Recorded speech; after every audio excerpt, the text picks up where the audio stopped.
Bueno, entonces, vamos a cerramos con épica y vamos a pasar a otro género de una enorme importancia que es el himno. Y acá, ¿por qué sinodia?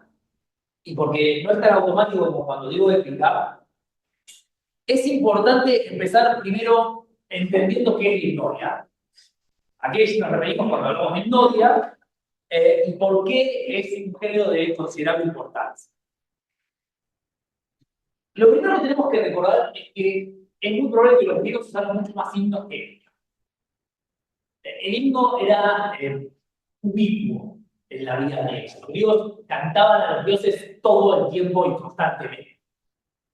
Pero justamente, y en parte por esta ubicuidad, es un género que recibe mucho menos atención en la tradición literaria arcaica y clásica, como género en sí mismo. Sí, por supuesto, tenemos peajes, pirambos, pero lo que tenemos conservado es muy escaso. También tiene que ver con el valor retórico, retórico, ¿no? Es un tema de la conservación, ¿no?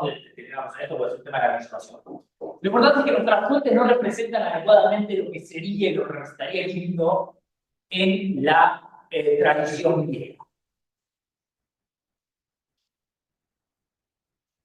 Empecemos un poco por definir el himno e identificarlo. Y en realidad yo lo puse así, pero está mal. En la diapositiva, porque tendría que empezar por la segunda. ¿Qué es la definición y función del himno? Porque, ¿qué es estrictamente hablando un himno? Un himno es un pedir a un Dios, una plegaria, que al mismo tiempo es un regalo a un Dios. Es un himno. Para un ¿Qué es un himno para un Dios? Es un pedido a un Dios que es al mismo tiempo un regalo a un Dios. A los dioses griegos les encantan las mismas cosas que a los griegos. Y a los griegos les encantaba cantar. Entonces, a los dioses griegos les encantaban cantar, ser cantados y que les cantaran. Entonces, al darle un himno a un dios, uno lograba convencerlo de que le diera lo que uno quería y al mismo tiempo establecía una relación con el dios de Haris. Llamamos Haris. Haris, barra de Haris. Todo. Que es una relación recíproca parecida a la relación de hospitalidad. Una relación recíproca, en el caso entre un hombre y un dios en principio, pero pongan eso entre paréntesis para después. En donde el ser humano le da al Dios algo que, digamos, le da al Dios lo que al Dios le complace y el Dios le da al ser humano lo que al ser humano le complace. Somos amigos, básicamente somos amigos. El himno es una forma de establecer esa relación con el Dios y al mismo tiempo de mantener esa relación con el Dios. Por eso hay que seguir cantando a los dioses. Te olvidaste de mí. Todos sabemos lo que pasa en la mitología griega cuando alguien se olvida de un dios. No le va a dar. Ahora, ¿cómo funciona esto? Bueno, el himno funciona de la misma manera que la plegaria. A través de una división tripartita del texto en invocación, argumento y pene. La invocación, obviamente, es llamar a un dios, pero no es simplemente llamar a un dios. No es Apolo. Venía Apolo. En la invocación se lo llama al dios de una manera específica para lograr que se presente el aspecto del Dios que uno quiere y al mismo tiempo asegurarse de que el Dios se presente propicio. Esto, dependiendo cada tradición hipnótica, acá tenemos a Lucía Abras, y justamente si algo ha estudiado ella, es cómo esto funciona en los himnos órficos, la idea de garantizar que el Dios venga propicio a quien lo esté invocando, y no enojado, porque si el Dios se viene enojado, de vuelta mal. El resultado malo para todos. Entonces, la invocación es un momento delicado. No es simplemente llamar a Dios.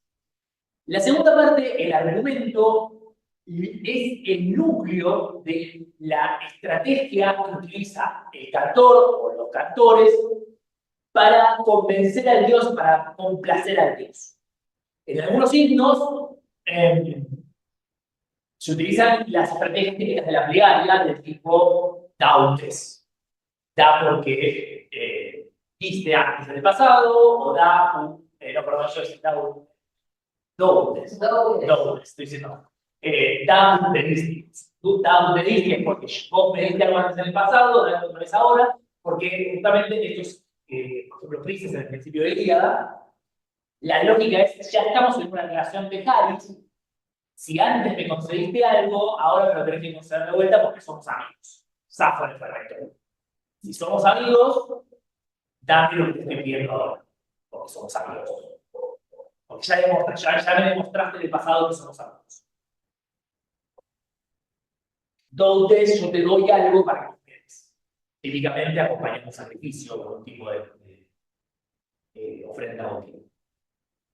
Pero también con el propio límite. Por ejemplo, los filosoféticos, el propio canto. Habló a Dios, entonces se me propicio que ahora voy a cantar. Y se me propicio porque yo te acabo de cantar a vos. Ahora ayúdame a mí a cantar a vosotros. De Miguel.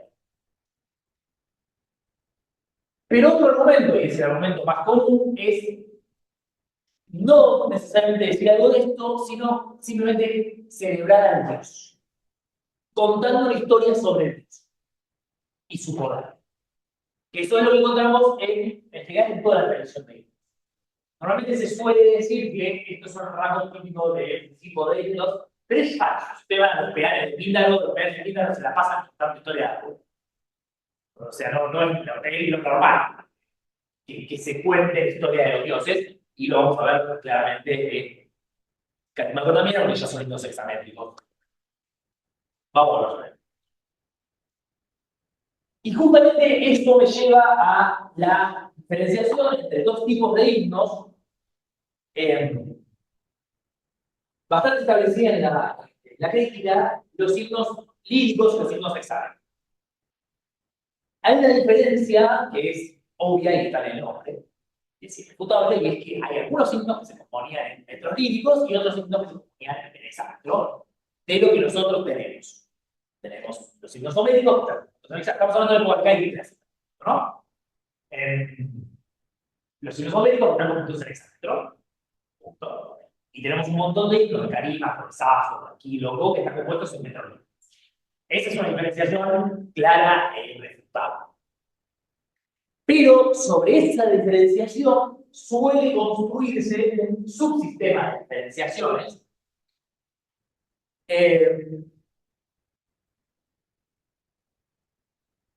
que intentan interpretar estos dos modos, esta diferencia métrica, como una diferencia interna esencial al género. Una cosa es el himno lírico, que tiene unas características específicas, otra cosa es el himno hexamétrico, que tiene otras características específicas. Lo primero que hay que decir de esto es que hay mucho de la ausencia de evidencia involucrada. Tenemos tan poco de las dos categorías que es bastante difícil realmente decir algo con certeza.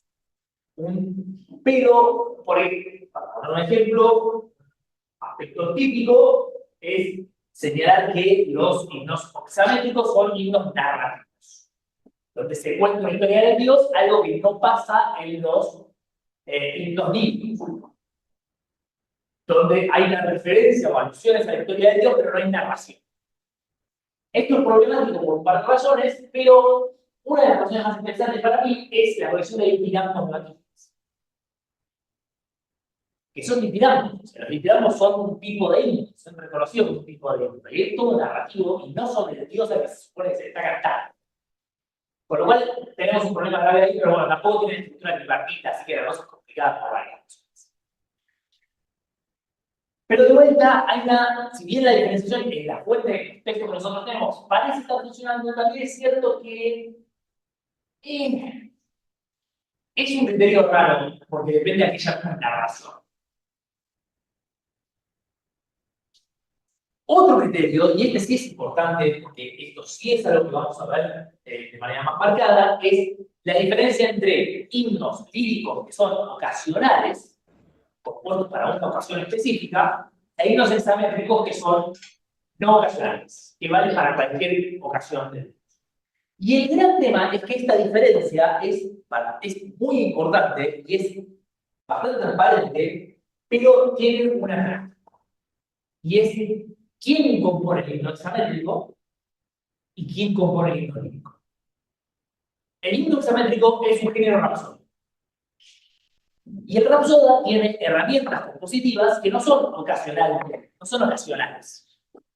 Cuando un rapsoda canta un himno a Hermes, un himno a Zeus, su relación con la ocasión en la que está cantando eso puede limitarse, puede estar presente, pero solo va a estar limitada a, por ejemplo, estoy en Delos, canto un himno a Apolo sobre el nacimiento de Apolo Delos. Pero el rapsoda no va a decir, en esta ocasión, donde estamos todos llevando en una procesión a vos, Apolo. Porque así no funciona la tradición rapsódica. El rapsoda tiene herramientas compositivas que le permiten improvisar en cualquier contexto. Mientras que el himno lírico es algo que se condiciona específicamente para una circunstancia específica. De hecho, Sapo mismo dice que pasa eso, y por supuesto, en el caso de los pedales de Píndaro, no podría ser más transparente. Píndaro mismo dice: te lo estamos cantando los jinetas cuando estamos llevando una procesión a Apolo a Delfos. Y lo dice en el propio himno. Ese himno solo tiene sentido en el contexto específico de la procesión de los jinetas en Delfos. Entonces, observen que acá tenemos una pequeña trampita que es interesante, que es, por un lado, el himno hexamétrico, el himno rapsódico, es, si es ocasional, no podemos saber en qué sentido es ocasional. No lo podemos recuperar, porque no está codificada la ocasión en el propio himno. ¿Qué es lo que nos pasaba con la ética en general? Por otro lado, el himno lírico es tan virulentamente ocasional que no es un himno que valga para cualquier lado. Solo tiene sentido que los eginetas que canten a Apolo en la procesión de Delfos, en la procesión de Delfos de los eginetas. No vas a ponerte a cantar el himno de Delfos de los eginetas, el himno a Apolo de Píndaro, comisionado por los eginetas, en Delos, llevado en una procesión de los atenienses, que sería ridículo. Tiene sentido.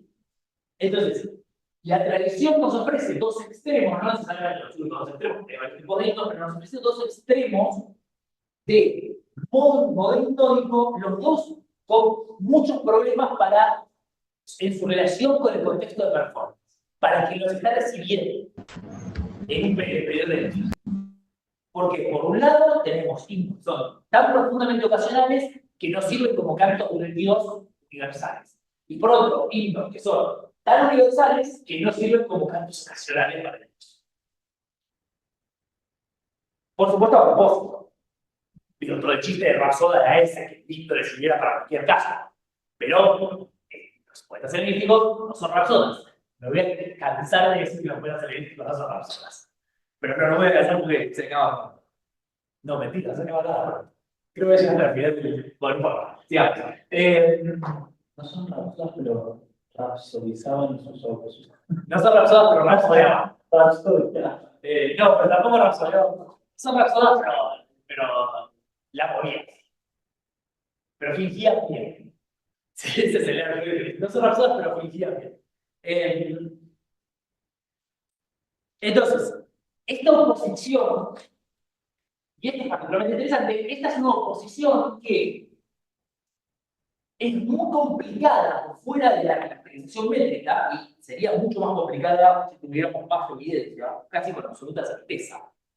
Esta oposición sería mucho más complicada si tuviéramos signos de Arquíloco, más signos de Arquíloco de Safo Anacreonte, en donde la ocasión tendría un rol incluso más complejo, y se parecerían más estos signos a los signos homéricos. Por los pocos fragmentos que tenemos, esto parece imposible. Como en general la poesía de Safo Anacreonte, de los poetas que no son los grandes poetas corales, se parecía más a la poesía rapsódica que la poesía de los grandes poetas corales. Y es una oposición que, irónicamente, recién se hace muy evidente que percibían los poetas con Calímaco. Porque es la colección de himnos de Calímaco la que sugiere esta distinción contundente más allá de la métrica. De vuelta, la distinción métrica es clara y contundente. Pero, digamos, la distinción métrica es también inconsecuente por completo. Bien, como decía, vamos a arrancar siempre con el género hipnótico, con la historia del género antes de llegar a los puntos que me conciernen. Y en el caso del género hipnótico, el problema grave que tenemos es que había 150 millones. ¿Cuántos efectivamente estarían escritos y cuántos no? Imposible saberlo, pero había no para todos los gustos. Recuerden que si yo no recuerdo mal, 17 son los libros de poesía de Píndaro, alejandrinos, 4 son inicios, 1 estrenos, 13, 12, creo que hay uno más de odas a los seres humanos, y digamos, regalemos que uno más de algo que no me acuerdo. 10 libros son himnos. Distintos tipos de himnos, reales, de ambos, etcétera, pero himnos reales. Entonces, y eso son pintas, ¿no? Con Simón y todos los demás. Sapo también de los 4 años.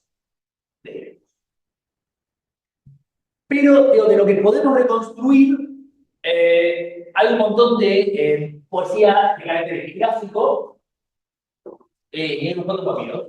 Y de himnos epigráficos hay algunos, tenemos uno de la moda Extorno, hay unos cuatro que llevan columna de Isidoro, unos himnos a Isis. Son 4 himnos a Isis en 4 caras una columna. Hay unos Filodemo y decían también una mención los pegares con notación musical, que son también himnos epigráficos, que el detalle interesante es Apolo los dos, y el detalle interesante es que los dos trajeron a la notación musical. Así que eso es medio anecdótico al final del curso, pero menciona mención. Y como pueden ver, de hecho, epigráficamente es lo mejor atestiguado fuera de lo fuera de las ofrendas votivas, estaba, y obviamente de las tumbas. Es lo mejor atestiguado y naturalmente desarrollado. Es el género epigráfico con desarrollo. Porque no vas a pasar, vamos a hablar algo de fuego. Y después tenemos unos cuantos circuitos. Mirá, si os hará que uno. Te va, ¿no? Puedo trabajar 2 horas. ¿No? No está bien, que tengo consideración. Pero bueno, sabemos que es un himno porque eso de ahí arriba, ustedes no lo pueden ver, no ahí. Ahí las primeras palabras son paria, que obviamente es parián, peán. Y acá, muy difícil, parece estar leyéndose los. Lo que sugiere es que es Apolos. Que por supuesto es peán, Apolos. Claro, peán. Sí, mucho problema ahí, bastante cerrada, digamos. Pero lo lindo de esto, y por eso lo elegí, es porque acá abajo, si sigue leyendo, créame, acá dice Alexa Treya, o sea, acá me faltaría este delta rho, probablemente Alexandria, a Alejandría, Poli, Caira, casi no se les da, Caira, Alejandría, ciudad bienaventurada. Con lo cual, esto es un peán Apolo que, por razones que, porque está hecho pelota, incluida algún tipo de oda alejandrina. No se pone más helenístico que esto, es como helenístico, por eso. Pero hay algunos otros textos también, pero realmente no tiene mucho para trabajar más que ese detalle que es simpático. Hay algunas cositas fuera. Como todos estos papiros prontos, uno dice que lindo, que lindo, que lindo, que lindo. Cuando uno llega a la parte de las conclusiones dice, pero no podemos decir mucho de esto porque son 4 letras. Cosas que pasan, no podía terminar el curso sin mostrar el papel. De hecho, no le iba a ser ni loco, no va a poder ser los papiros, pero este estaba texto bastante poco conocido y mencionado. Y después tenemos un montón de otras cositas. Tenemos mismos insertos, los lindos insertos, en el mismo cuadro de Odas y en el libro 15 de Teócrito, que lo vamos a ver. o sea, himnos dentro de otro tipo de credo. Tenemos el himno de Triantes a Zeus y el himno de Aristóteles a la virtud conservados, como dos ejemplos de himnos conservados. El himno de Triantes es un himno histórico. A Zeus, que es importante para y tenemos himnos en la colección de himnos, el 16, el 17, el 22 son himnos, vamos a ver esto mañana, y de hecho el 22 es un texto del programa. Y finalmente tenemos la fiesta de Resistance, que son los himnos de Calímaco. Junto con los himnos soviéticos, los de Proclo y los órficos, la colección mejor conservada de himnos de la antigüedad, que nos lleva a Calímaco. ¿Alguna pregunta sobre himnos? Eso. Vamos a hablar mucho de himnos, hablamos de lo que sí era hora y pico. Bueno, Calímaco. Bueno, les dije que en la primera parte del curso vamos a presentarlos a todos. Así que ya presentamos a Polonio, vamos a presentar a Calímaco. Mañana vamos a presentar a León. Calímaco, tenemos la adaptación aproximada de Calímaco es un poquito mejor que la de Apolonio, porque Calímaco tiene más referencias dentro de su obra que nos permite ubicarlo.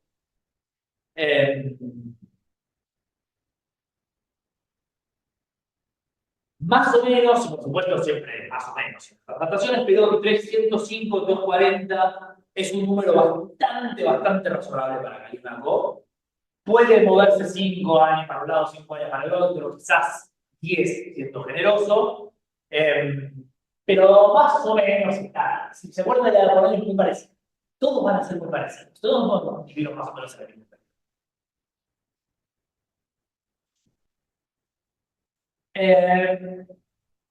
¿Qué tenemos?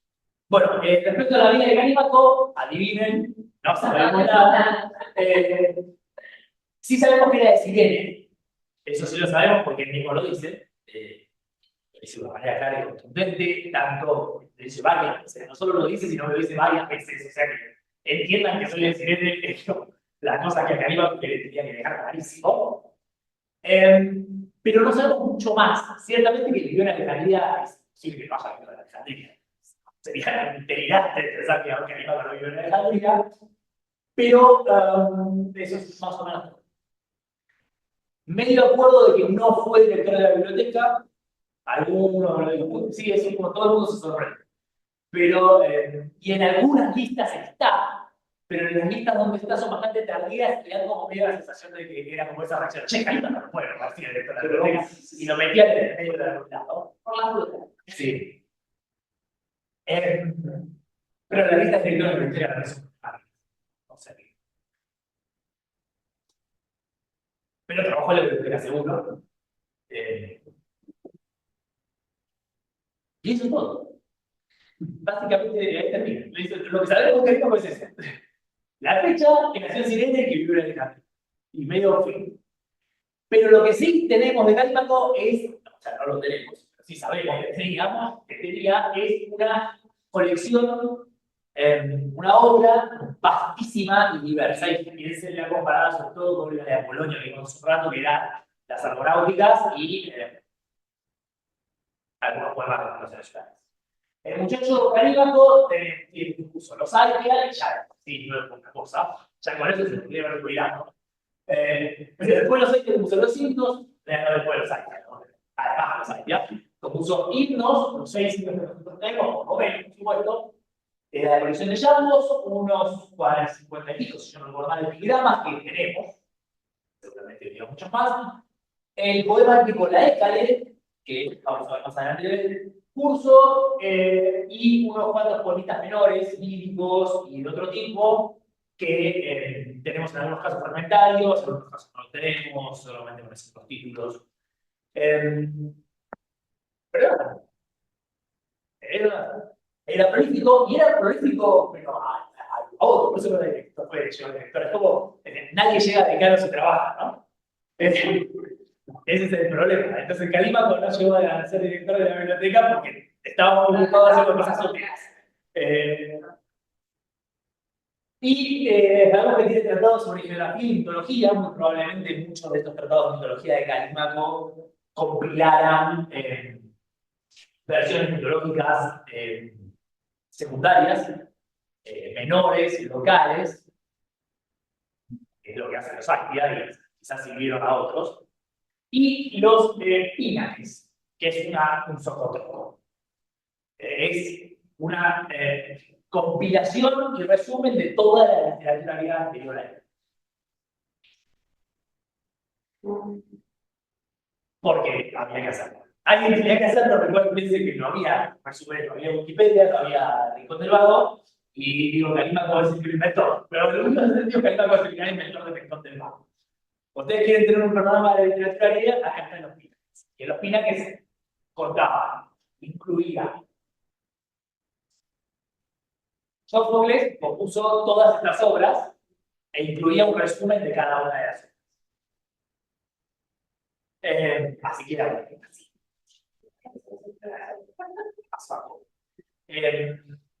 Posiblemente un texto fuente para muchos de los resúmenes que tenemos en textos más tarde. Creo que vamos a ver, no sé si hay un fragmento de los pinaques. Parece que sí.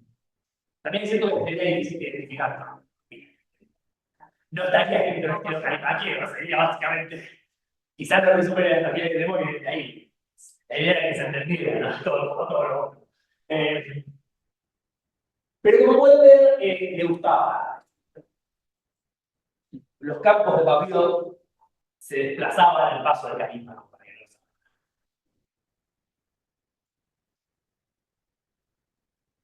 Esto está muy bien.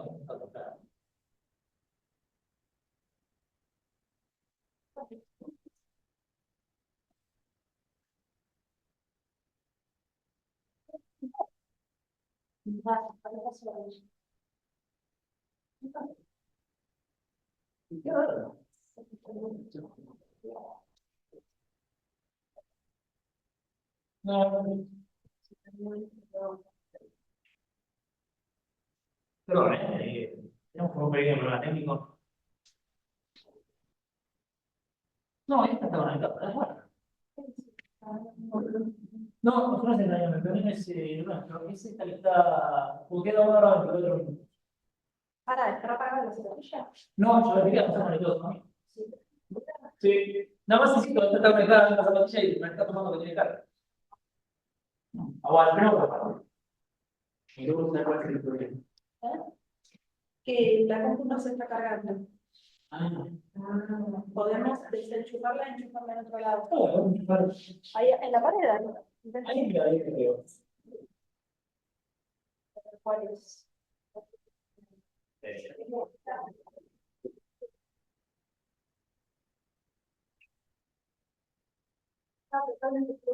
Pero por la salida.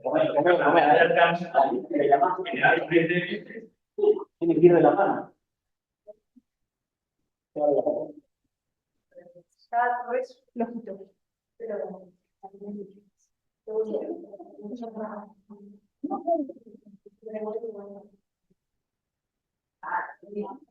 Para hacer la cámara, creo. Sí, claro. Bueno, ahora vemos para dónde se pintan.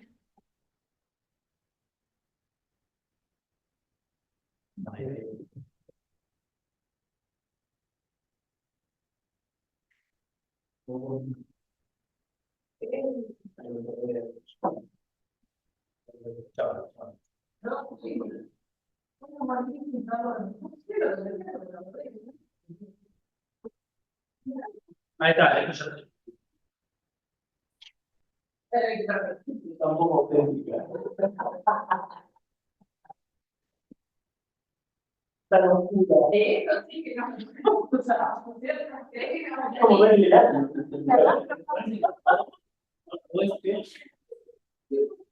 Que debe estar conectado a la noche y todavía ahí. Creo que es el.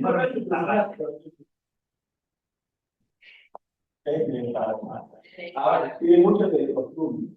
No, a veces yo puedo ver. Está acostumbrada y Pero esta parte se educan. esto es porque no tengo para rellenar a las 8 de la noche. ¿Cuál es? Digo que los gustos se educan. Si te dan más, te dan más. No, ¿Se le gustó? Por eso.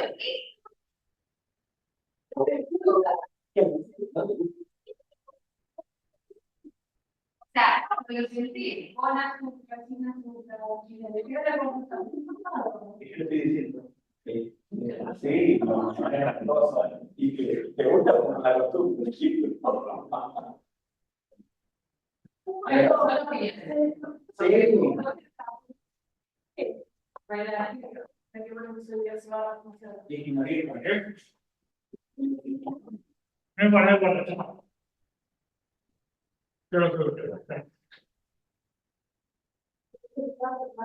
Bien, aprovecho por eso la lista.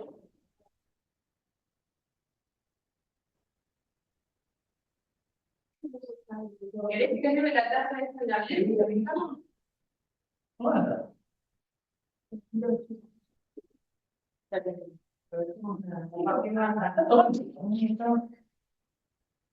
El cañón, ¿será que el activo se apagó?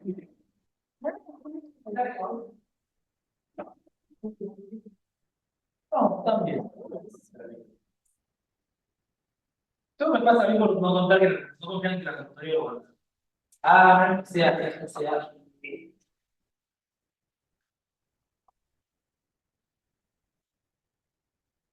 No, esto le estaba. Lo va a hacer. ¿Qué le sirve?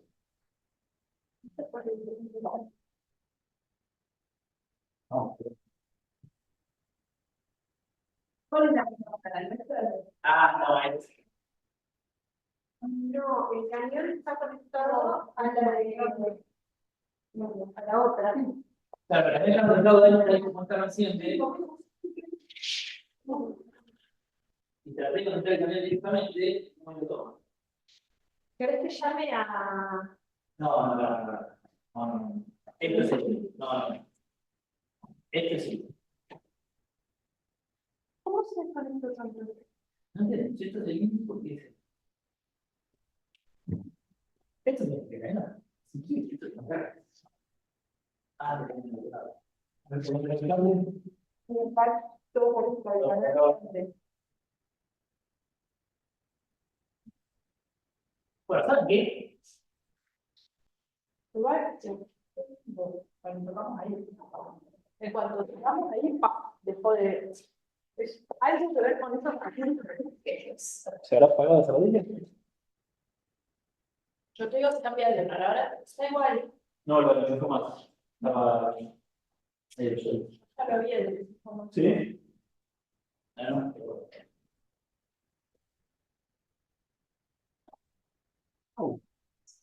Sí, es la palabra.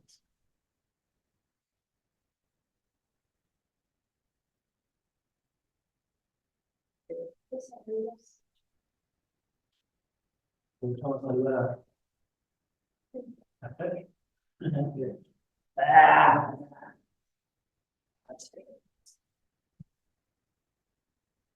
Se vino.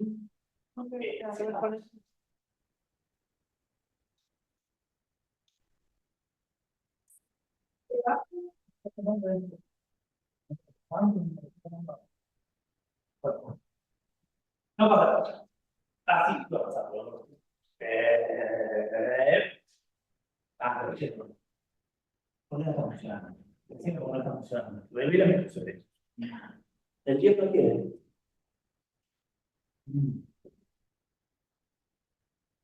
Todo está prendido.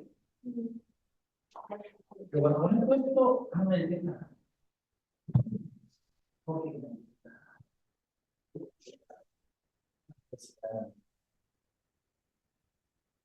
Sí, esto es el TDI. ¿Al revés?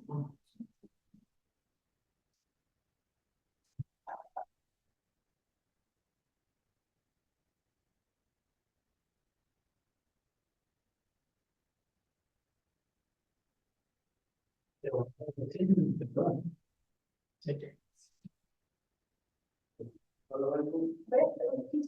sí. Bueno. Acá, Ese equipo está. ¿Tocamos? Sí, Sí, prendido. ¿Tocamos? Entiendo que esto tiene que estar en el in y esto tiene que estar en el out. sí, y depende de dónde, ahí Este está el HB1, está correcto. HB1, sí. Y eso está prendido y no está todo.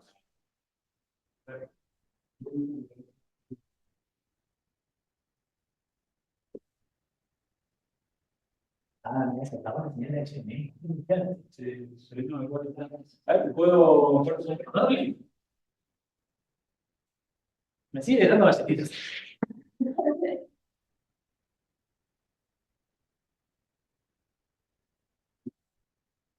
Mm. Porque hay dos HTML, uno que vamos a hacer Perú. Está medio. ¿Puedes mover esto y movemos todo eso un poco? No, no, no. Ay, ay, ay, ay. ¿Quieres que saquemos este escritorio? No, no, pues no está acá, ¿no? Al buscar el HTML hasta ver. Es como si se hubiera flotado el HTML, ¿no? Pero se despilotó cuando nos colocamos ahí. ¿Sabes qué? Vamos, vamos. Quiero ver cómo es. Ah, pues. ¿Ves qué?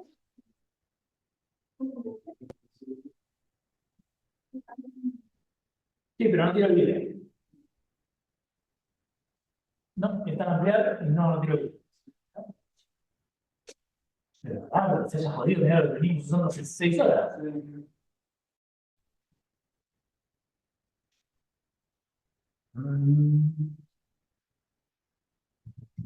Fuente, proceso, no tengo idea.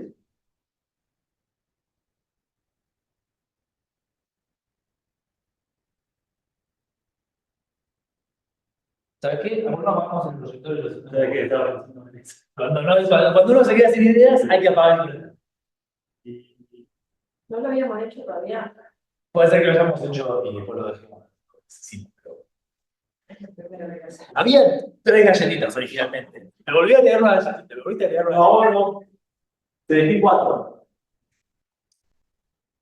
Yo digo, alguien se compró una galletita y lo está quitando. Ya ves.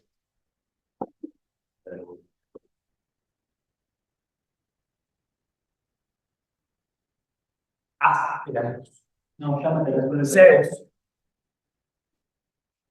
Este es muy bueno para.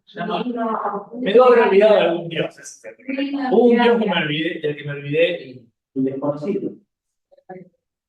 Pues claro, para este tema del dios desconocido es por eso. No te puedes olvidar del dios, no, porque. Claro. Pero llama eso a Elias de Ferrari y lo que es un llama Lo que pasa es que estoy aquí.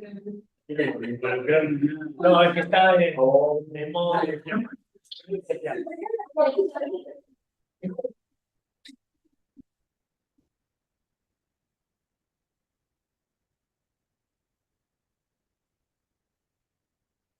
Funcionado trabajo de una casa. Eso es la otra función. Con las impresoras, o sea.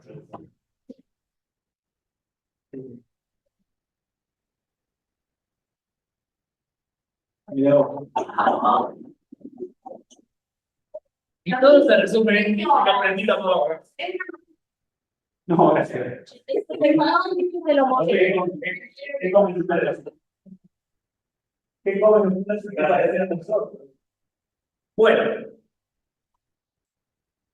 ¿Estamos hablando? Ah, bien, 2 minutos. Bueno, de Calímaco, lo mejor que tenemos conservado son los. Por suerte, para nosotros, Calímaco es un autor extremadamente bien representado en los fragmentos papiláceos. Lo vamos a ver por ahí, mañana. Porque era muy popular. Era un autor extremadamente popular, entonces nos llegaron muchos papiros de Calímaco que nos han permitido recuperar bastante de la obra que no estaba conservada directamente para nosotros. Mucho, yo no diría tanto, pero ciertamente tenemos un pedazo importante de los llampos, tenemos bastante de área dentro de lo que es el fragmento papilacio, ¿no? Y la ECA, ¿no? Algunos pedazos, muy poquito de la ECA que no hay lugar. Y sí hay que, sobre todo porque hay que popular, por razones que se van a hacer claras. Pero los indios son la colección que tenemos completa, excepto por un par de versos sueltos que están perdidos. Ahí como, creo que 5 o 10 versos más, dependiendo de quién te pregunte, hay que estar perdidos en el medio. Pero digo, para lo que es el estado de conservación del resto de la obra de Calímaco, 5 versos en la panacea. Olvídense. Y es una colección que es interesante porque, a diferencia de la colección de himnos homéricos, que tiene un ordenamiento de largos, cortos, medios, la colección de himnos de Proclo, que de los Proclo hay toda una discusión, y los himnos órficos, ameritan otro trabajo aparte, y de hecho existe, vale, aparte. La colección de himnos de Calímaco tiene un nivel de sofisticación interno que es muy claro. Y lo pueden ver ya desde, digamos, en líneas generales, simplemente viendo la estructura. Tenemos, observen, dos himnos a figuras masculinas, a dioses masculinos, un himno femenino, un himno masculino, como el himno de Dios es un apoyo, básicamente, y después dos himnos a figuras femeninas. Entonces, dos masculinos empezamos, dos femeninos terminamos, y en el medio hay un enroque femenino-masculino. Los largos de la colección están muy evidentemente correlacionados con los juegos.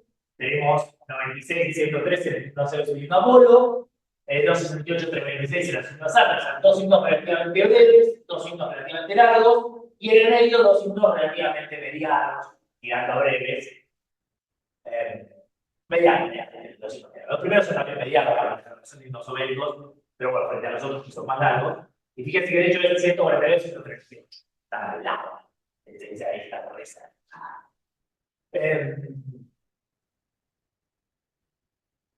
Y el otro tema que es bastante transparente es el juego de alternancias entre lo que se llama lo que llamamos mimético y lo que llamamos no mimético. Con un himno no mimético se dice no mimético y después dos no miméticos se dice no mimético.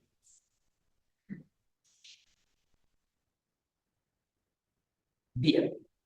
Entonces, como pueden ver, hay toda una clarísima estructura. En esto, una serie de juegos que están funcionando. Y esto ha llevado a preguntarse si esto es una colección compuesta por Calímaco. Y la respuesta es no, básicamente, lo verificaríamos, pero ciertamente la sofisticación de esta organización por lo menos lo sugiere, sobre todo cuando lo comparamos con lo que son los cilindros de Teóbito. Mañana, cuando vean esto y vean los cilindros de Teóbito, van a decir, hay una diferencia bastante marcada. Si esto no fue Calímaco, si esto no lo hizo Calímaco, es bastante claro que lo hizo alguien que era muy competente para armar la colección. Por otro lado, hay ciertos indicios de que Calímaco armó su propia colección de poesía. Y por lo tanto, no sería extraño que hubiera seleccionado a estos hijos. Y también es interesante, sobre todo porque incluso podríamos pensar que seleccionó estos himnos de otros dentro de su corpus de himnos. Eso sería más extenso.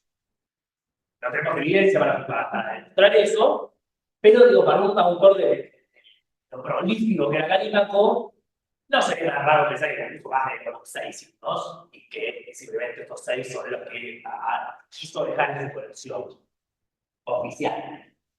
Y que había colecciones de Calímaco completas buenas, la evidencia porque hace ver los Yambos y ahí ya llegan el mismo papiro en los casos.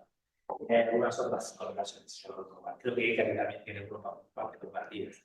Entonces, también la colección de Calímaco, lo sabemos, si la colección de Calímaco era de Calímaco, es más complicado, pero hay indicios dentro de los propios textos que sí, tanto que es extremadamente importante. Pero se lo van a olvidar antes del momento en que sea importante. Y cuando les diga, vieron que les dije que es importante, te van a decir, es cierto que me olvidé. Wow, si eso funciona, cerremos ahí. ¿Qué legítimo que acabo de hacer? Solo yo puedo percibir el sistema. Bien, entonces, todo esto y todo el tema del mimético no mimético nos lleva, por supuesto, a la pregunta de qué corno es un himno mimético, qué corno es un himno no mimético, porque estás hablando del himno mimético que estás hablando. Acá no es por empezar.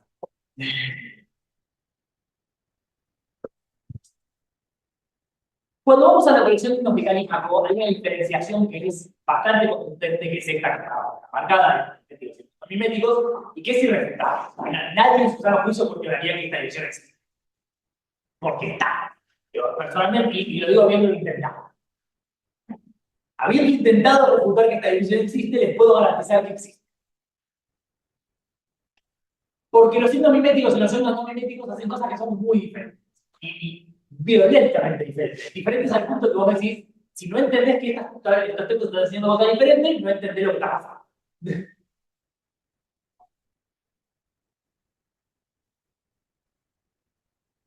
A grandes rasgos, pero no tan grandes.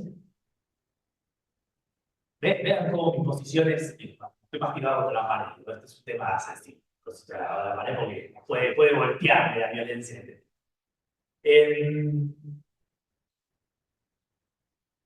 A grandes rasgos, mientras que los himnos no miméticos reproducen el esquema tradicional de un himno médico, con una sección narrativa interna relativamente extensa, introducción y cierre hipnótico, los himnos miméticos están aludiendo de manera relativamente clara y constante a un ritual en donde están siendo ejecutados.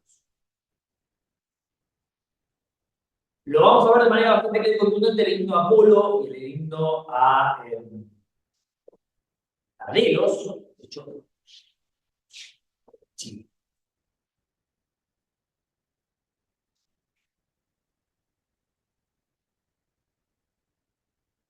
Pero la diferencia existe y es una diferencia que muy claramente replica la diferencia que nosotros veíamos entre himnos clínicos ocasionales e himnos hexamétricos no ocasionales.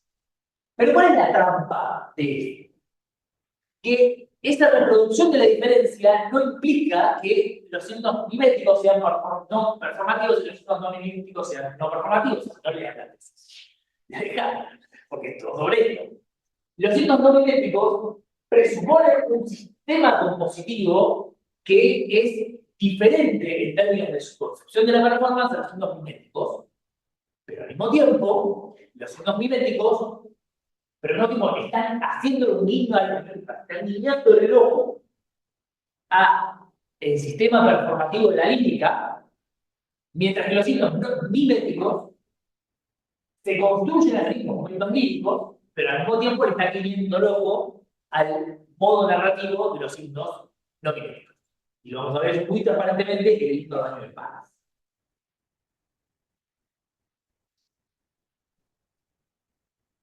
Sí. Perdón.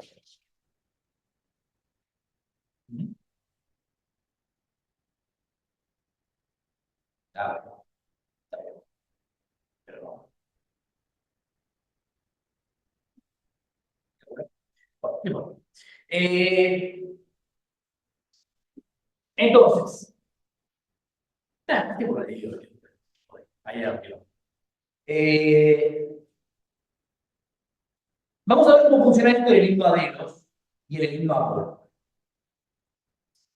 Porque son los dos ejemplos más extremos, son estos dos, el himno a Delos y el himno a Apolo, son dos ejemplos extremos porque son los dos himnos a Apolo. Y en el sentido, el hecho de que sean dos himnos a Apolo nos permite un contraste muy evidente uno a uno, que los himnos no hacen tu corazón. No podrían ser más diferentes. Si tuvieran un cartelito arriba diciendo estos dos himnos son muy diferentes, no serían más diferentes que lo que son.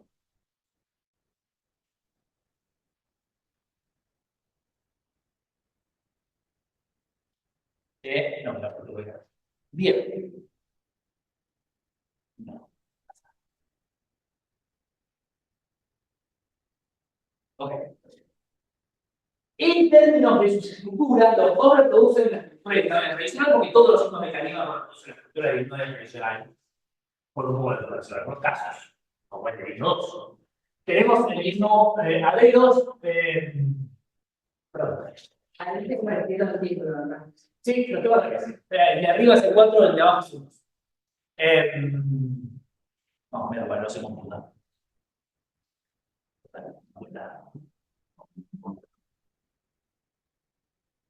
Me pasa por suerte.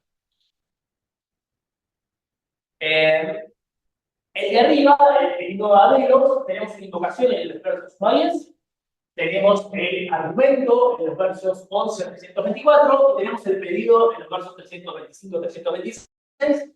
Típica estructura de un himno métrico, una invocación ligeramente extendida y un cierre que es así chiquitito de Jai de Apolo, y le voy a bajar de voz y otro canto. De hecho, es más o menos así el cierre.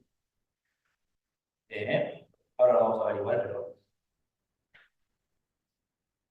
Ah, no. No puse el cierre. Miren qué cosa. No puse el cierre. No. Igual es típico de los segundos artistas. Mientras que en el caso del himno 2 es bastante más complicado identificar los pasajes, pero hay una invocación donde se describen una serie de movimientos de Apolo en los versos 1 a 41, un argumento con una serie de mitos en los 142 a 106, y el pedido a Apolo, que es todo un masacote muy complicado, que es 107, que está en el verso 107, 113, y que ha dado para correr el mío de defensa. Irónicamente. Eso es que se va a tener la ironía. Ahora bien, ¿cómo se presentan estos? Vamos a ver el comienzo entonces del himno a Deus, no, al pueblo de Dios. ¿Qué va a pasar? A la sagrada te infieren, oh corazón, en qué tiempo cantarías los raíces a Delos, nutricia de agua. Observen ahí un cierto juego con el nombre del destinatario del himno, que es Delos, que aparece desplazado en el segundo verso, pero al mismo tiempo te infiere, ¿no? Delos es la sagrada. En el caso de los himnos es importante ver que esto no es como lo que vimos en Apolonio. Los himnos no es tan raro desplazar el nombre del dios del primer lugar, porque a veces el nombre de los dioses no entra en el primer lugar. Entonces hay que ponerlo en algún lado. Acá sí es interesante que está desplazado el segundo verso, por completo. No es tan llamativo, vamos a ser sinceros, no es tan loco, pero es un detalle. Y sobre todo el juego entre Tenfide de no, de hecho, observen Tenfide de un Kiclades Eubinum Egnus León. Las primeras palabras de frases de cada verso y construyen una cierta narrativa. Adelos, la Cíclades, de buenos himnos de las musas. Como si, casi como si fuera no, como si fuera una dedicación motiva. Excepto Adelos sería nativo, pero no lo voy a cerrar, nativo. Adelos, la Cíclades de buenos himnos de parte de las musas. Detalle de simpático, no lo voy a cerrar. Bueno, ahí.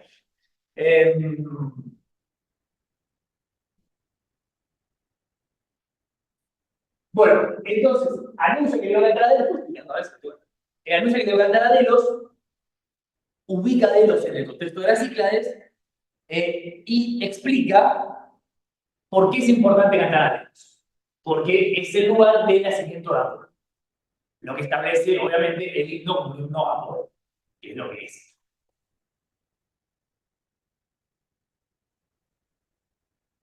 Entonces, la invocación está expandida para justificar por qué se canta a Delos y cierra ahora a Delos distribuyo como tributo mi canto para que Apolo sintió me alabe a mí que tomo en cuenta su nobleza. Y por si no queda, es el de Noni, que es el mismo recurso que vimos en Apolo. Que vamos a ver un montón de veces, pero no. Y Apodazo. Evidentemente decíamos que Apolonio era Calimaqueo, bueno, acá está.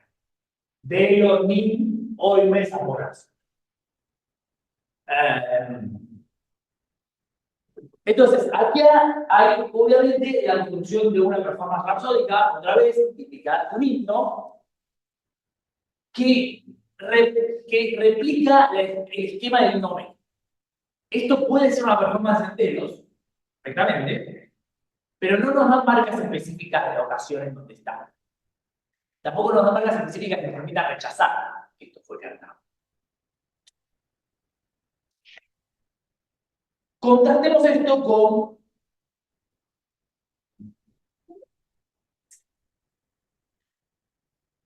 el comienzo del himno a Apolo. Hasta partido, por eso no lo encontraba. Y se van a dar cuenta de esa parte. ¿Cómo se agita el retoño de la laurel de Apolo? ¿Cómo tiembla el templo entero? Lejos, cualquiera que sea. La diferencia no podría ser más contundente. Mientras que en la tradición estándar de los himnos homéricos, el himno a Delos comienza estableciendo el dedicatario y diciendo a quién se le va a cantar, con el detalle llamativo de que no se lo llama, no se le está invocando directamente a Delos. El himno a Apolo empieza con una descripción, con una interjección que nos coloca inmediatamente en media res en el ritual. Y nos explica: cae de punta, tire tracalopo y fuego zarás. Seguramente Febo golpea las puertas con su hermoso pie, no lo ves, Jorás. Entonces, en estos tres primeros versos nos coloca en una situación. Las puertas son obviamente las del templo, que menciona ahí arriba en el verso 2. El retoño del laurel de Apolo es árbol de Apolo en el templo de Apolo, y lo que nos indica es que Febo, el dios Apolo, acaba de llegar. Lo que es gracioso, porque el dios no está al principio del himno, eso es todo el chiste del himno, que está llamando al dios. Pero acá el dios entra de una patada. Y es gracioso porque el dios entra de una patada. No entra como entra un dios en un himno normal, que es: venía Apolo, que te estamos cantando. No, acá es: apareció Apolo. De repente vino Apolo. Se nos cayó encima. De hecho, el nombre de Apolo no está en el principio, no está en la grabación. Todos buenos. Sí. Esto es escoto. Es el retoño de la oreja. Todo está con el cortex, que es. No, perdón. Sí, también tengo el cortex. No. No. Tú. Ese babada, todo ese dorito. Eso es tu Apolo. Porque el Jo es el dativo. Cortex es el superlativo y es el tu Apolo contraído al tónico de noveno. Perdón, detalle no menor, ya que lo mencionamos en la oración, topolono establece inmediatamente un dialecto para el que irónicamente también lo hace el himno a Delos, porque el himno a Delos empieza con Ten Jerem, que es el jónico. Mientras que el himno a Delos empieza con Ten Jerem, que es dialecto jónico, Ten Jerem, es el dialectónico, cualquier otro dialecto. El himno a Apolo empieza con Hoirtopolonos, que es una construcción dórica. Entonces, desde el punto de vista del dialecto, cada himno construye su propio contexto de performance. El primer himno es un canto de los jónicos, este himno es un canto, otro himno, la primera. Bueno, en realidad, este himno es un canto de los toros.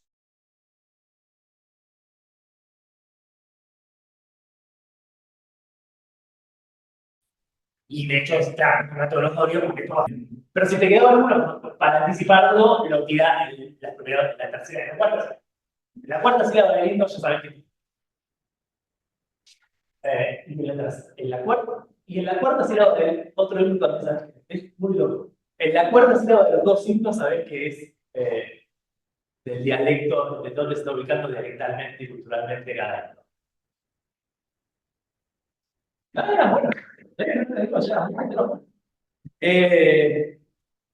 Bueno, entonces también la literación, ya que estamos mencionando la literación, Joyon, Joto, Bolonos, que es como, ¡oh! Y no, bueno, Joyon, To, Bolonos. Empieza ahí. ¿Y por qué? Pero baja que ni siquiera es así. Joyon, To, Bolonos. Está temblando el templo por afuera. Cosas que pasan. ¿Qué clase de clase? Pues, hay otros. Pero bueno, de vuelta, tenemos una diferencia muy virulenta en estos comienzos, en la forma en que se establece el tipo de ritual que están estableciendo. Pero, al mismo tiempo, esto no es un himno lírico ni por eso. Porque no está estableciendo un contexto de performance, está diciendo de repente vino Apolo. Y eso no es lo que hace un himno lírico, que responde a las reglas normales de invocar a un dios y decirle que venga. Lo que nos está construyendo es un ritual específico al que va a hacer referencia. La palmera de él inclina de pronto su cabeza sobre el día y el cisne canta hermosamente en el aire, y ahora cerrojos, ábranse ustedes mismos, y las barras mismas, pues el dios ya no está lejos. O sea, la puerta del templo que pateaba Apolo solo por afuera, ¿no? Del recinto del templo, estaría pateando las puertas, ahora está cercando al templo propiamente. Y ustedes jóvenes, prepárense para el canto y la danza. Y ustedes jóvenes,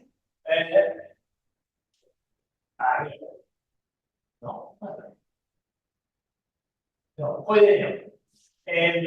Ese Joyeleo que parece que está en la tercera persona, primero del nominativo, está en nominativo, los jóvenes, pero lo tenemos que traducir así con un abogativo porque es en tinaste. Es una segunda persona. Típico recurso de griego de poner en nominativo lo que para nosotros tendría que estar en segunda persona. Pero lo importante es que se entinas en la segunda persona, básicamente lo mismo en español ustedes jóvenes, que es colocarnos como el ni. Como el ni ese del final de la invocación del himno a Delos, esto nos pone ya en un lugar de ustedes prepárense para la danza en un contexto de presente, en un presente narrativo. No a todos aparece Apolo, sino aquel que es bueno, quien lo vea ese será grande, quien no lo vea que es significante, terminaremos o de que eres lejos, bla bla bla, que no sea silente. Perdón, ¿quién llegará? No, no llega. No sé si suena, no quiero llegar. Sí, bueno, básicamente lo que tenemos acá es una gran expansión en el verso 10 a 31, describiendo las características de Apolo, ¿no? El mar guarda silencio, Apolo se apoya, y en verso 26 tenemos un detalle: el que lucha contra el bienaventurado, contra mi rey lucharía, y cualquiera que lo hace contra mi rey, contra Apolo lucharía. Dice mi rey ha dado dolores de cabeza a mucha gente, porque hay básicamente tres opciones para ese mi rey. Uno es Magas de Cirene, otro es Ptolomeo Filadelfo, y otro es Ptolomeo.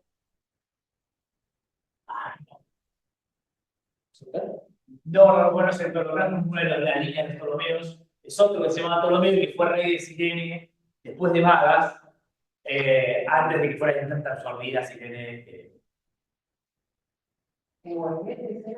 No, Borges es el hijo de Filadelfia. No, es un nombre, no. Pero lo importante es que la discusión en ese virrey es significativo para la discusión central de este himno, que es dónde está siendo ejecutado, si está siendo ejecutado. Porque mi rey, si mi rey es más de Cirene, este himno tiene sentido en Cirene.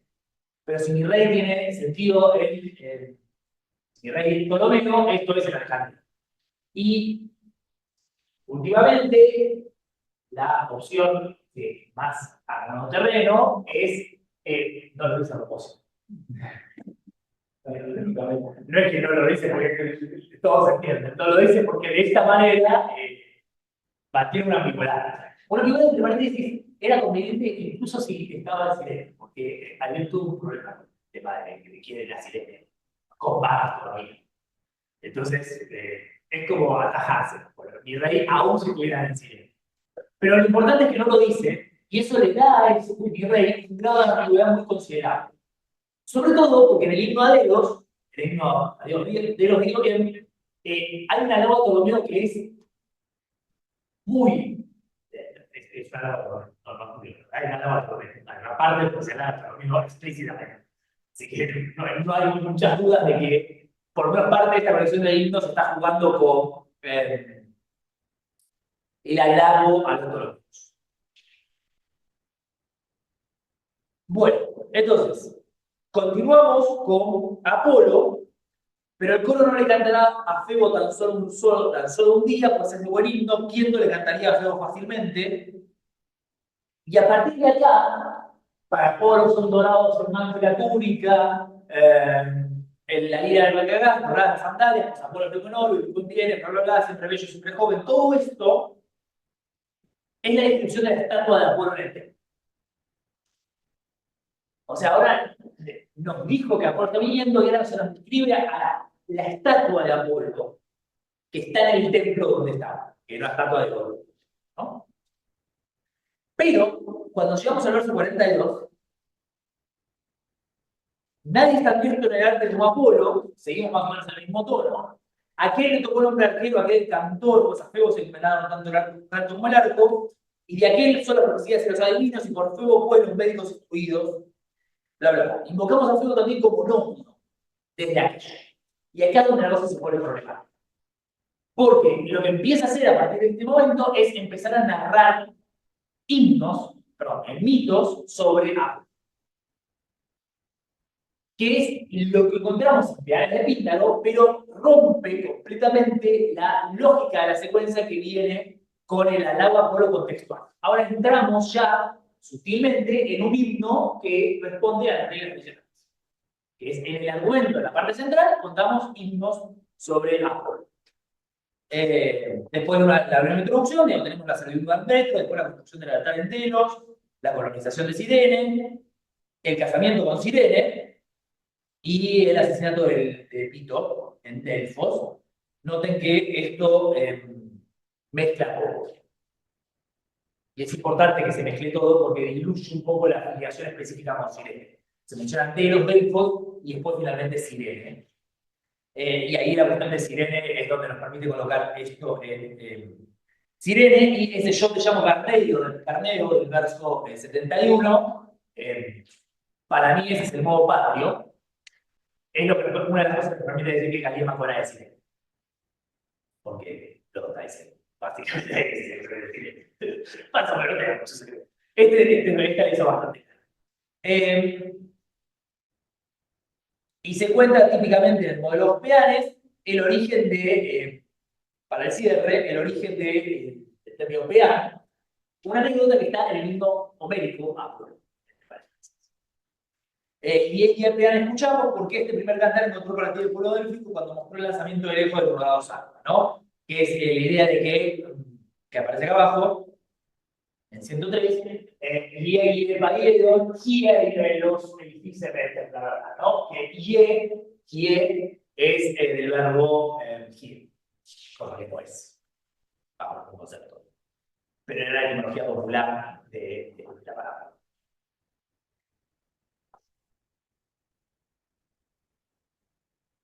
Y una vez que cierra este origen del verbo del canto, apología, de repente la cosa se pone muy rara. Optó los Apólonos en Púbata la Dios. Y la envidia no. Y la envidia apareció de nada. Digo, de la envidia de repente no queda claro de dónde salió la envidia. No me complace la idea que lo canta cuantas cosas el mar, y Apolo golpeó con el pie la envidia, el mismo pie con el que había pateado la puerta al principio. Y dijo así: la corriente del río Asirio es grande, pero mucho limo de la tierra y mucha basura arrastra en el agua. Las abejas no llevan a dedo agua de cualquier lado, sino que la mana que emana pura y sin mancha, goteando pequeña de la sagrada fuente la cumbre del esplendor. Salud soberano, y el reproche donde la envidia, allí vaya. Bueno,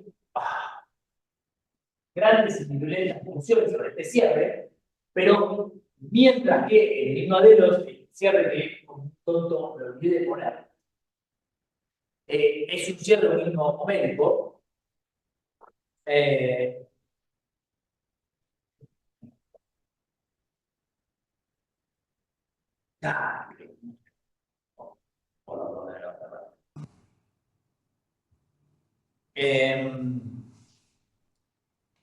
Este es cualquier cosa menos tradicional.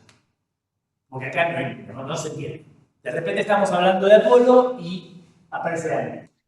Hay quien ha sospechado que esto es una inserción posterior en el himno, pero es raro, porque un himno tiene que terminar. Hay una serie de hipótesis, pero lo que es bastante transparente, por lo menos en comparación con otras partes porque lo podemos extraer de otras partes de Calímaco, es que esto es obviamente una declaración metapoética, ¿no?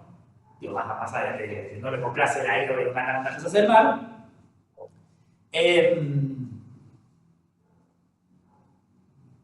Suele entenderse que el mar es un medio. Y la idea de Apolo es decir que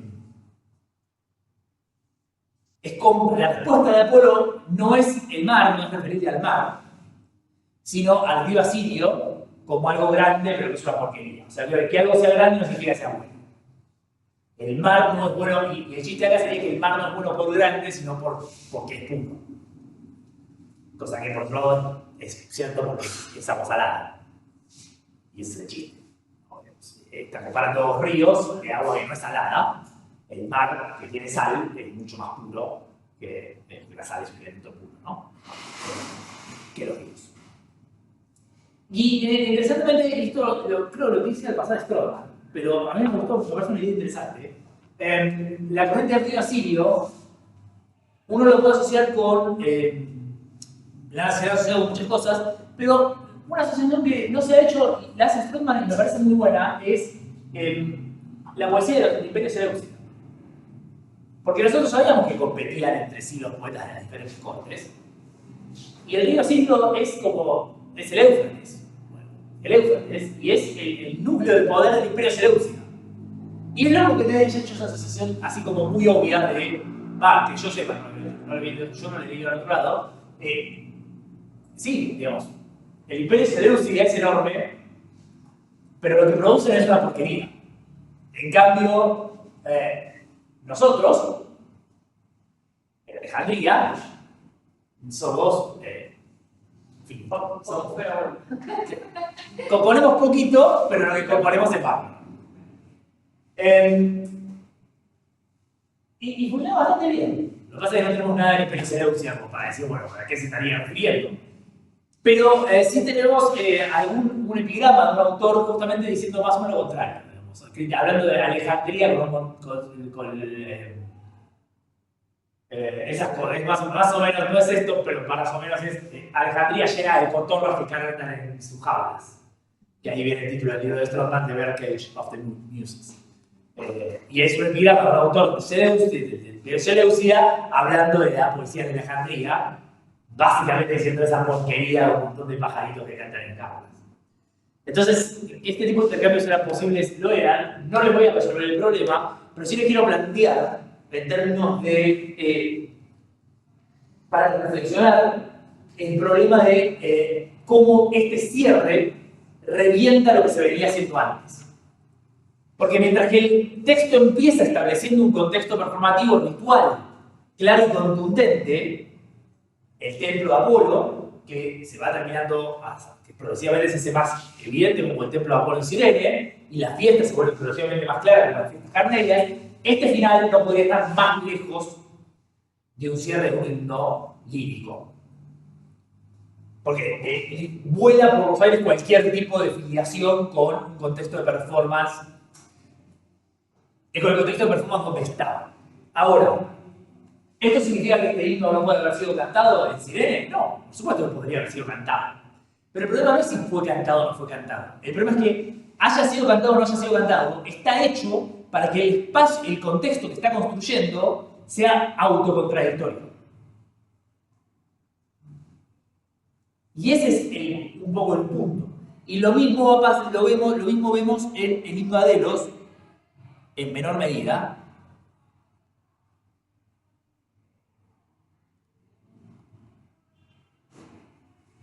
En el himno a Delos lo vemos en menor medida con los versos 160 a 195.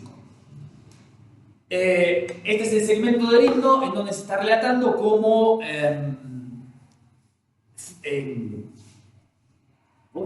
Leto embarazada va recorriendo las islas griegas, a ver, las ciudades griegas, a ver si alguien la recibe para parir.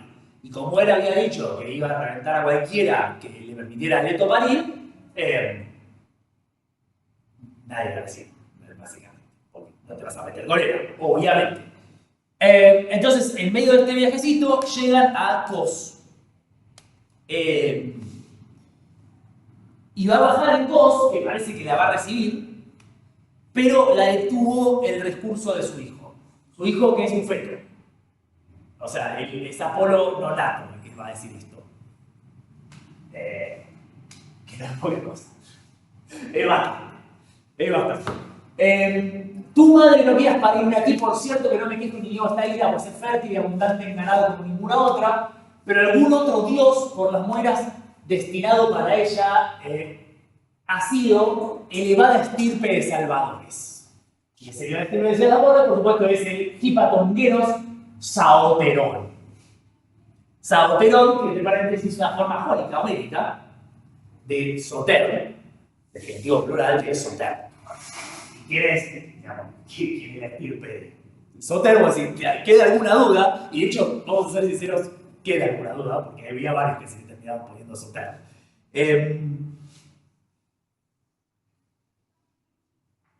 Bueno, no, mentira, no, porque Maceo va a decir que es Maceo. Bajo la mitra extra se ha llevado el pueblo enteramente para ser gobernado por el Macedonio, tanto el continente como el que yace en el mar, hasta el último extremo, bla, bla, bla. Y este conocerá las costumbres de su padre, de Abatos. Básicamente, por la afiliación con Kos, es obvio que está hablando de Ptolomeo Filadelfo. Y ahí tenemos el problema. Porque con la referencia a Ptolomeo Filadelfo, esa universalidad de los himnos hométicos de vuelta vuela por los aires. Porque esto ya no funciona como un himno rapsódico. Porque es un halago a Ptolomeo Filadelfo, que es lo que esperaríamos encontrar en un himno lírico. Un halago específico en un territorio puntual. Por supuesto, en los himnos hométicos encontramos referencias a territorios puntuales. El himno a Apolo, por ejemplo, la referencia a Delos. Pero no es una referencia a Delos, e incluso a una referencia al Festival de los Jonios, funciona en cualquier lado. Incluso en territorio de Apolo. Porque, digamos, sí, es cierto, se está hablando de un festival de Delos, pero es Delos. Digo, es como la isla de Apolo.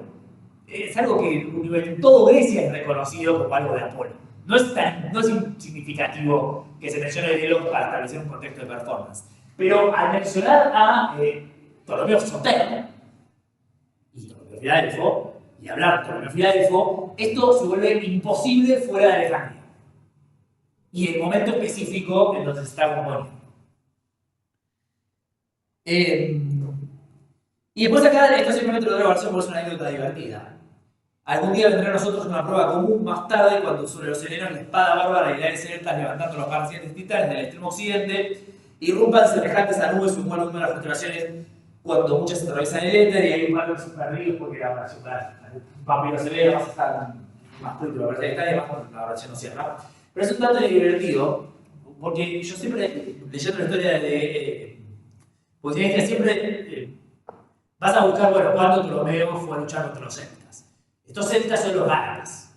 Los gálatas que invadieron hacia principios del siglo III, vinieron del norte, invadieron todo lo que fue el territorio de Tesalia y finalmente Delfos, y en Delfos los agarraron a organizar.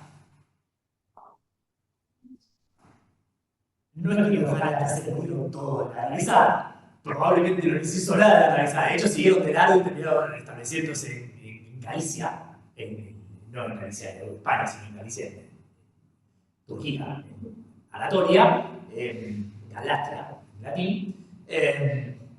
Pero los locales le atribuyeron a la organizada a la intervención de Apolo en contra de los bárbaros. ¿Cuál es el problema con esto? Que Ptolomeo no tuvo nada que ver con esto. Pero nada que ver. O sea, no participó en esa experiencia de defensa de territorio tipo Azopo, ni con plata. No mandó ni oro para defender el territorio. ¿Qué sí hizo Ptolomeo? Aparentemente, durante una expedición siria, más o menos en el mismo periodo, tuvo un levantamiento de un grupo de mercenarios gálatas que estaban trabajando con él. Y hizo matar a todos. Y consagró sus escudos en el templo de Apolo. Entonces, ¿qué es lo que hace el himno? Asocia la acción de Apolo con la organizada contra los gálatas en Grecia con la acción de Ptolomeo matando a un grupo de mercenarios que se le rebelaron. Es bastante ridículo cuando se pone a pensarlo diciendo, pero cuando veamos cómo Berenice se pide, es más ridículo que esto. Así que, nada, eso. Sobre todo particularmente es gracioso porque, digo, hubo otros reyes helenísticos que hicieron muchísimo por frenar a los gálatas. Antígono, sobre todo, si yo recuerdo mal. Y lucharon contra ellos y defendieron Delfos físicamente, como dije, las realizadas mató a todos los gálatas. Hubo alguien que físicamente fue a pelear con ellos. Pero en la versión de Calímaco es Apolo, que salvó Delfos, mientras Ptolomeo salvaba a sí mismo de los celtas, que son los gálatas. Y por supuesto, hacia el cierre de estos, uno será mi botín y los otros sobre el Nilo. Mi botín es, por supuesto, Delfos. Mi botín es lo que yo tuve, no sé ni dónde. Uno se me va a leer. En el 85, uno será mi botín, que es los escudos que se queda Apolo de los gálatas en el templo de Delfos, y los otros sobre el Nilo. Tras ver a los que se los llevaban a expirar el fuego, ya serán como premios a muy prácticos. Entonces, porque los quemó, aparentemente los quemó. Vivos, algo raro. Un grosso Ptolomeo, un valiente, al que quemó a su propio mercenario. Futuro Ptolomeo, es Somer Ptolemaio, estos vaticinios son de Febo para ti. Elogiarás mucho la divina todavía en el vientre más tarde todos los días. Y tú concuerdas contigo, bueno, y ahí le anuncia que Ada tiene que ir, ¿no? Tiene que ir a Delos, a París. Pero observen cómo, incluso dentro del propio discurso de Apolo, la inserción del vocativo tiene sentido solo en el contexto de que Ptolomeo lo esté escuchando. Este himno solo puede haber sido compuesto para Ptolomeo Filadelfo, en Alejandría. Porque si no estás con Ptolomeo Filadelfo en Alejandría, esto es medio absurdo. Vamos a ser claros, quizás no fue compuesto en Alejandría ni enfrente de Ptolomeo Filadelfo, pero el destinatario está claro. Ni puede haber estado gobernando Soter, ni puede haber estado gobernando Guberguetes. Entonces, mientras que en el caso de himno Apolo veíamos cómo el cierre con la referencia metaliteraria y la ruptura de la ilusión del ritual performativo rompe con el contexto de performance que había creado, en el caso de este himno, que si no fuera porque es transparentemente un himno homérico en toda su estructura y en su concepción, en el medio tiene algo que rompe con la lógica intrínseca de la universalidad del himno rapsódico, que es que no puede ser universal. Esto es casi tan ocasional como un himno de Calímaco. porque nos dice dónde, cuándo y para quién fue compuesto este himno.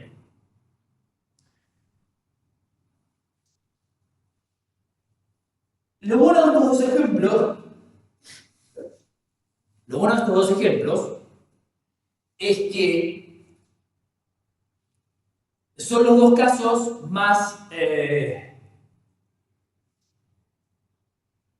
No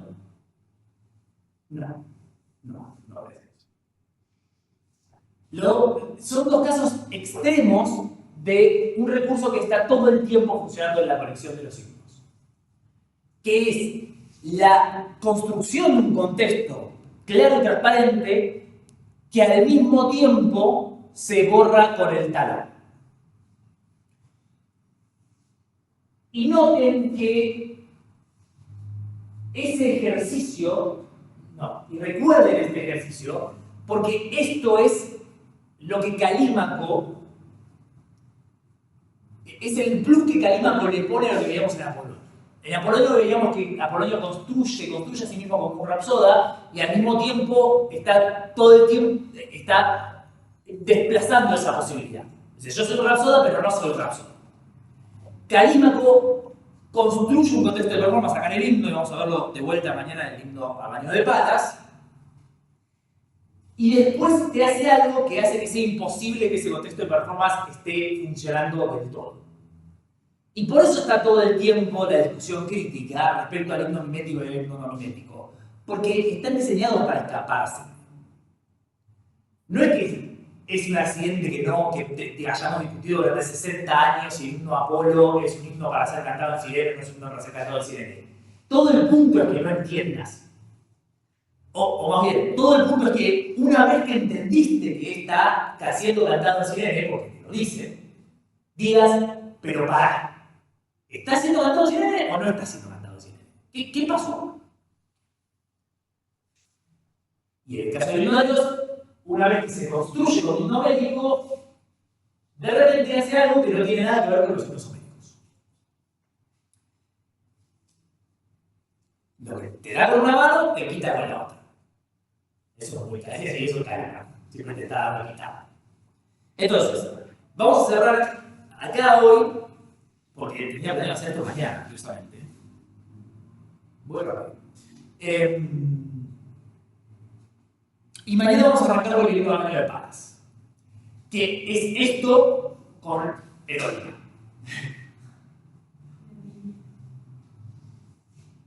De una manera que se vuelve muy, muy rara.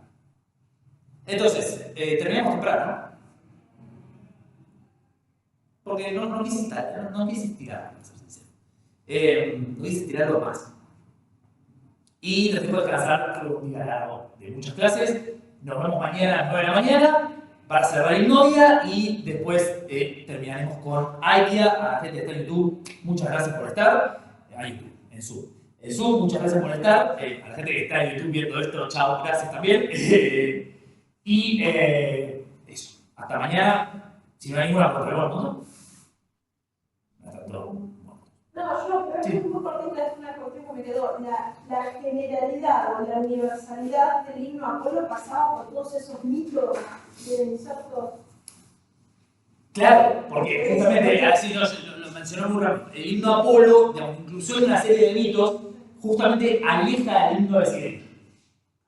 No lo hace específico de Sirene. Si me se menciona Sirene, lo que nos permite asimilarlo a Sirene, hay también un proceso de universalización a través de la inclusión de toda la serie de rasgos de Apolo que se asocian con Apolo en toda la cultura griega y la tradición griega. Así. No sé si tenías una pregunta, ¿cómo te vas a saludar?